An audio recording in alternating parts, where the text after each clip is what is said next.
आनंद भगवान की जय। मीरा चरित्र।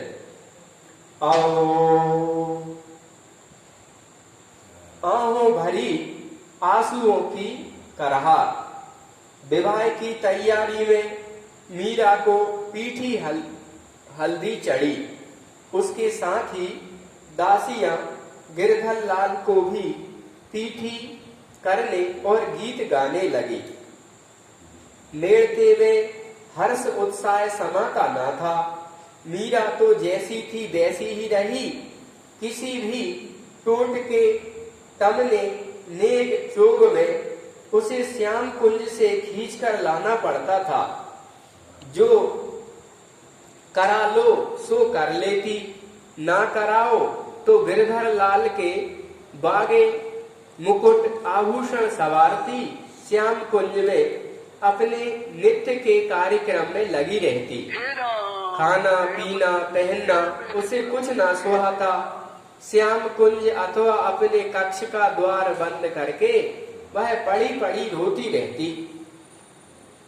उसके विरह के पद जो भी सुनता रोए बिना न रहता। किंतु सुनने को देखने को समय ही किसके पास है। मेड़ता के भाग जागे कि हिंदुआ सूरज का युवराज इस द्वार पर तोरण बंधन करने आएगा। उसके स्वागत में सब बावले हुए जा रहे हैं। कौन देखे सुने कि मीरा क्या कह रही है। सुनो तुम सुनो दयाल मारी अर्जी। तुम सुनो दयाल मारी अर्जी। भव सागर में बही जाते हूँ, कालो तो थारी मर्जी। तुम सुनो दयाल मारी अर्जी। या संसार सगो नहीं कोई, ऊंचा सगा रघुबर जी। सुनो तुम दयाल मारी अर्जी। माता पिता घर कुटुंब कबीलो, सब मतलब के घर जी। मीरा की प्रभु अर्जी सुन लो, चरण लगाओ थारी मर्जी। सुनो दयाल मारी अर्जी। वह अपनी दासियों से पूछती कि कोई संत प्रभु का संदेशा लेकर आए हैं। उसकी आंखें सदा भरी रहती। कोई कहीं और प्रभु आवन की, कोई कहीं और प्रभु आवन की। आवन की रे मन भावन की। आवन की रे हरि आवन की। कोई कहीं और हरि आवन की। आप न आवे लिख नहीं भेजे। आप न आवे लिख नहीं भेजे। बान बड़ी ललचावन की। कोई कहीं और प्रभु आवन की। ये दो नैन कयो नहीं माने, नदियां बहे जैसे सावन की। कोई कहीं और हरि आवन की।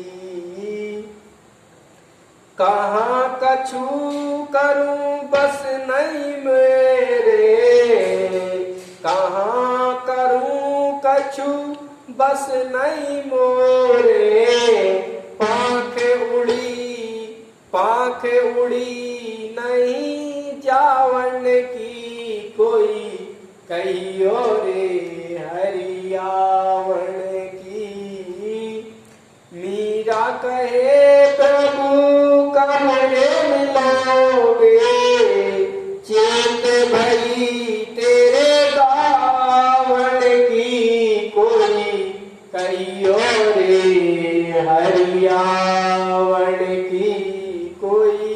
कहियो रे हरियावण की।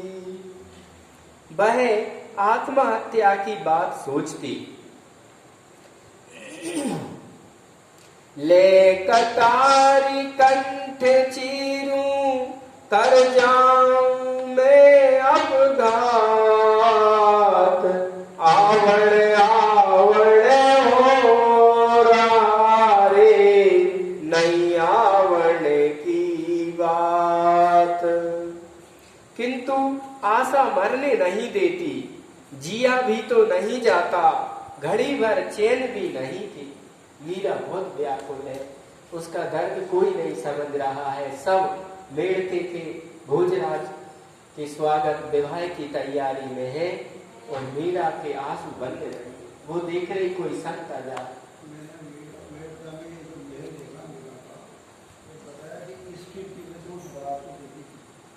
किसको? जिस खिड़की में से जो बारात देखी थी ये किसका दूल्हा है, मेरा दूल्हा कौन है, तो मुझे लगा कि ये है वो खिड़की, यहाँ से देखा था। एक घड़ी नहीं आवड़े तुम दर्शन बिना मोए, तुम ही मेरे प्राण हो कैसे जीवन हुए।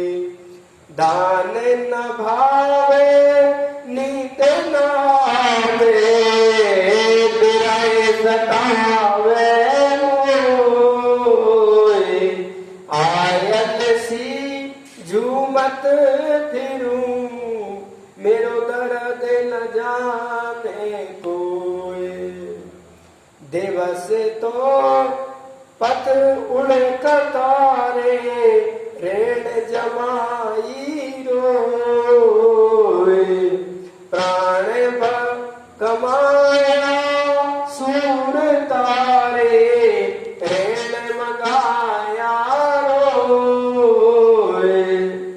जो वे ऐसी जानती, प्रीत करे दुख होए। नगर ढिढोरा पीटती रे, प्रीत न करियो कोई। पंथ निहारूं डगर बुहारूं, मार्ग जोए। मीरा के प्रभु कमरे मिलोगे, तुम बिन मिले ना होए। वह कभी अंतर व्यवस्था से व्याकुल होकर अपने प्राण धन को पत्र लिखने बैठती। कौवे से कहती, तू ले जा मेरी पाती, ठहर में लिखती हूँ, किंतु एक अक्षर भी नहीं लिख पाती। आंखों की झड़ी कागज को गीला कर देती, कलम भीग जाती। पतिया में कैसे लिखूं, लिखी ही ना जाई। कलम धरत मेरो कर कपत, ये ना तीर समाई। मुख सो मोई बात ना आवे, नैनन रहे झराई। कौन विद चरण गहूं में, सवई अंग थिराई। मीरा के प्रभु आन मिलो तो, सबही दुख बिसराई। जब नहीं लिखा जाता तो वह कागज से कहती, तू ही मेरा संदेशा कह देना। जाए प्रीतम यो कही रे, थारी बिरहण धान न खाई। बेगी मिलो प्रभु अंतरयामी, तुम बिन रहो न जाई। मीरा दासी व्याकुल फिरे पिव, पिव करत बिहाई। संदेशो मारो प्रीतम सो कागा तू ले जाई। वह दिन दिन दुबली हो जा रही थी, देह का वर्ण फीका हो गया, मानो हिमदास दाह से मुरझाई कुमुदिनी हो। झाली जी ने यह बात रतन सिंह जी से कही। उन्होंने वैद्य जी को भेजा। वैद्य जी ने परीक्षा करके बताया, बाईसा को कोई रोग नहीं है, केवल दुर्बलता है। वैद्य जी की बात पर मीरा हंस दी। थे दर्द न जानियो सुन वेद अनारी, थे दर्द न जानो सुन वेद अनारी। थे जाओ वेद घर आपने रे, थाने अखर नहीं मारी। थे दर्द न जानियो सुन वेद अनारी, दर्द को थे मार्ग न जानो, कलश कले जामाई। थे दर्द न जानियो सुन वेद अनारी। प्राण जाए को सोच ना मोही, नाथ दरस घोरी। जीव दर्शन बिन यूं तर से, जयु जल बिन पनवारी। कहा तू कछु कहत न आवे, सुन लो आप मुरारी। मीरा के प्रभु कब रे मिलोगे, मैं जन्म जन्म की थारी। वैद्य जी के जाने के बाद मीरा गाने लगी। एरी में तो प्रेम दीवानी मेरो, दर्द न जाने कोई। सूली ऊपर सेज हमारी, सोवण किस विधि हो। एरी में तो दर्द की मारी मेरो, दर्द न जाने कोई। गगन मंडल पर सेज पिया की, किस विध मिलना हो। घायल की गति घायल जाने, जो कोई घायल हो। एरी में तो दर्द की मारी मेरो, दर्द न जाने कोई। जो हर की गति जो हर जाने, और न जाने कोई। दर्द की मारी बन बन डोलूं, वेद मिला नहीं कोई। मीरा की प्रभु पीर मिटे जब, वेद संवरिया हो। एरी में तो दर्द दीवानी मेरो, दर्द न जाने कोई। एरी में तो प्रेम दीवानी मेरो, दर्द न जाने कोई। रात रात भर जागकर दीर्घ निश्वास छोड़ती रहती, तनिक सी आहट पर चौंक उठती। नींद नहीं आवेरी सारी रात, करवट ले ले सेज टटोलूं, पिया नहीं मेरे साथ। सगली रेन मोई तड़फाव, तड़पत बीती सोच सोच जिया जाग, नींद नहीं आवेरी सारी रात। मीरा के प्रभु गिरधर नागर, आणवयो परवार, नींद नहीं आवे सारी रात। तयो तयो कर तनिक झपकी आई थी कि कोई खटका हुआ। वह चौंक कर जाग गई, सिर उठाकर देखा तो कुछ तो ना था। अचानक ही चौंक गई कि वह सुगंध कहां से आ रही है। केसर चंदन की गंध से महल गमगमा उठा था। मीरा व्याकुल हो उठी, यह क्या किया मैंने? प्रीतम आए, मुझे बेरे निंदिया आ गई, अब कहाँ पाऊं उन्हें। ठाकुर जी के आने की सुगंध मीरा को लगी और उसे झपकी भी उस समय आ गई। सुबह मीरा को चेत हुआ। बाईसा हुकुम। केसर दौड़ी हुई आई, उसका मुख प्रसन्नता से खिला था और दौड़ने के कारण सांस चढ़ रही थी। उन्होंने आपको गिरधर लाल बक्से हैं, वे संत पधारे हैं। केसर ने कहा, वे संत आ रहे जिन्होंने गिरधर दिए थे। कहा, मीरा ने उतावली से पूछा, वे तो मंदिर नगर के मंदिर में हैं, उन्हें राज मंदिर में बुलाकर ला। केसर, मैं तेरा एहसान मानूंगी। माने महल के अंदर ला, श्याम कुंज में। अभी वो 4 नाथ जी के यहाँ होंगे। एहसान क्या बाईसा हुकुम, मैं तो आपकी चरण रज हूँ।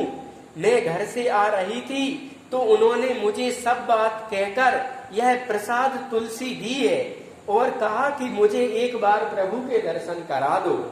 कहते कहते उनकी आंखों से आंसू बहने लगे। बाईसा, उनका नाम भी गिरधर दास है। मीरा उठकर महलों में गई, किसी से भाई जयमल को बुलवाया और सारी बात कही।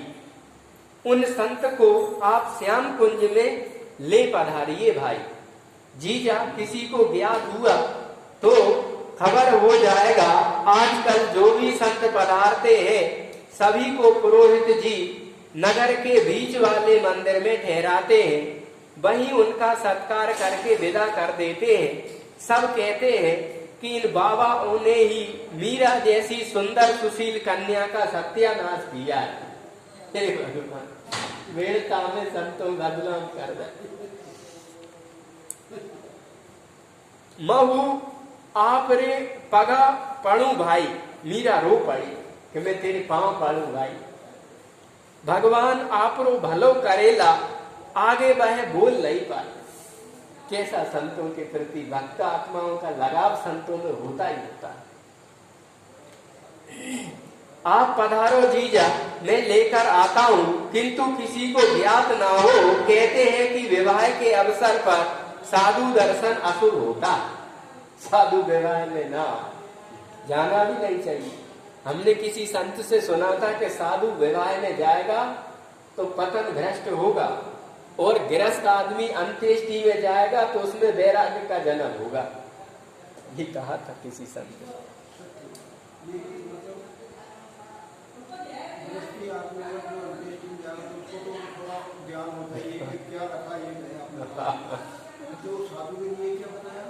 विवाह में जाएगा तो बिगाड़ होगा।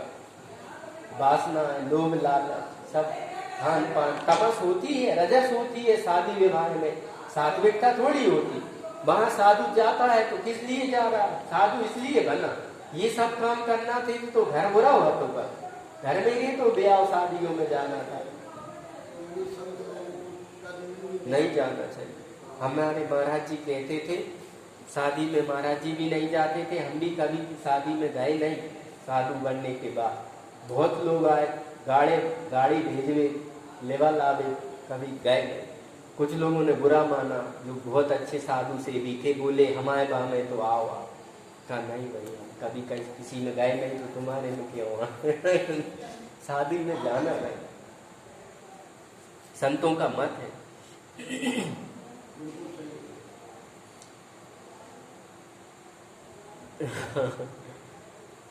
जीजा, मैंने सुना है आप जीवन नहीं आरोगती, वस्त्राभूषण धारण नहीं करती। ऐसे में अगर मैं साधु बाबा को ले आऊं और आप रोने लग गई तो सब मुझ पर बरसेंगे। आहा, कैसा अज्ञान। सुख का मार्ग सुझाने वाले, हरि नाम की अलग जगाने वाले अशुभ है तो शुभ कौन है? विषयों की कीचड़ में मुख धसाए रहने वाले। मीरा कह रही है कि साधु अशुभ हो रहा है और तो शुभ कौन है? जो विषयों में धसे हैं वे शुभ है क्या? नहीं भाई, अभी जाकर मैं वस्त्राभूषण पहन लेती हूँ, गिरधर लाल का प्रसाद रखा है, संत को जिमा कर मैं खा लूंगी और आप जो कहें मैं करने को तैयार हूं, पर संत को ले आ। बहन भाई से कह रही है। और कुछ नहीं जीजा, विवाह के सारे टोटके सहज कर लीजिएगा। देखो मौका का फायदा उठा रहा है उनके भैया। कोई हट ना करिएगा, अन्यथा आप जानती है कि विवाह ना होने पर सिसोदियों की तलवारें म्यान से बाहर हो जाएंगी। कितना कष्ट में है मीरा और उसका सब फायदा उठाना चाह रहा है। भैया भी समझा रहा है मौका पे कि संत को तो मैं लेवा लाऊं, पर जीजा सारी तैयारी तो करने, माने ऐसा ना हो कि तलवारें निकल आए। अन्यथा आप जानती हैं, और चूड़ियां तो फिर मेड़तियों ने भी नहीं पहनी है। चित्तौड़ के सामने मेड़ता कितनी देर सलामत रहेगी, यह आप सोच लीजिएगा। मैं अपने मन से कुछ नहीं कह रहा हूं जीजा, ये बातें राजकुल के प्रत्येक स्त्री पुरुष के हृदय में फांस की भांति गड़ रही हैं। आपकी विदाई होने पर ही सब सांस ले पाएंगे। माने आधी बारात लौट गई। चित्तौड़ वाले जो रिश्तेदार हैं उनने कछु कह दी तुम्हारे विषय में, और तुम्हारे विषय में जी तो सब परेशान हैं, तो फिर मार काट मच दे। चित्तौड़ वाले भी सुरक्षित नहीं जाएंगे यदि उनने आप पे ऑब्जेक्शन उठा था। तो भैया कह रहे मीरा से कि अब तुम समझ जाओ। नहीं भाई,